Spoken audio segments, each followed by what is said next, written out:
پھر ان پیغمبروں کے بعد ہم نے موسیٰ کو نشانیاں دے کر فرعون اور اس کے درباریوں کے پاس بھیجا تو انہوں نے ان کے ساتھ کفر کیا، سو دیکھ لو کہ خرابی کرنے والوں کا انجام کیا ہوا۔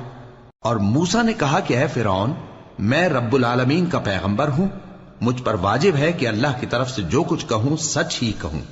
میں تمہارے پاس تمہارے پروردگار کی طرف سے نشانی لے کر آیا ہوں، سو بنی اسرائیل کو میرے ساتھ جانے کی رخصت دے دیجئے۔ فرعون نے کہا اگر تم نشانی لے کر آئے ہو تو اگر سچے ہو تو لاؤ دکھاؤ۔ موسیٰ نے اپنی لاٹھی زمین پر ڈال دی تو وہ اسی وقت ایک بڑا اژدہا بن گئی، اور اپنا ہاتھ گریبان سے نکالا تو اسی دم دیکھنے والوں کی نگاہوں میں سفید براق یعنی روشن ہو گیا۔ تو قوم فرعون میں جو سردار تھے وہ کہنے لگے کہ یہ بڑا ماہر جادوگر ہے، اس کا ارادہ یہ ہے کہ تم کو تمہارے ملک سے نکال دے، بھلا تمہاری کیا صلاح ہے؟ انہوں نے فرعون سے کہا کہ فی الحال موسیٰ اور اس کے بھائی کے معاملے کو موقوف رکھیے اور شہروں میں نقیب روانہ کر دیجئے کہ تمام ماہر جادوگروں کو آپ کے پاس لے آئیں۔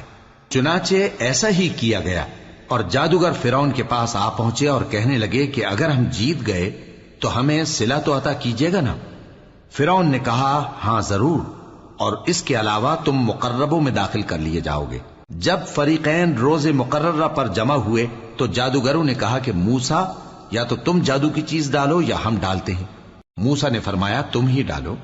سو جب انہوں نے جادو کی چیزیں ڈالی تو لوگوں کی آنکھوں پر جادو کر دیا، یعنی نظر بندی کر دی، اور لاٹھیوں اور رسیوں کے سانپ بنا بنا کر انہیں ڈرا ڈرا دیا اور بہت بڑا جادو دکھایا۔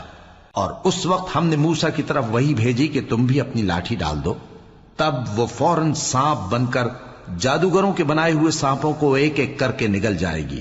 آخر حق ثابت ہو گیا اور جو کچھ وہ لوگ کرتے تھے باطل ہو گیا۔ چنانچہ اس موقع پر وہ مغلوب ہو گئے اور ذلیل ہو کر رہ گئے، اور یہ کیفیت دیکھ کر جادوگر سجدے میں گر پڑے، کہنے لگے کہ ہم سب جہانوں کے پروردگار پر ایمان لائے، یعنی موسیٰ اور ہارون کے پروردگار پر۔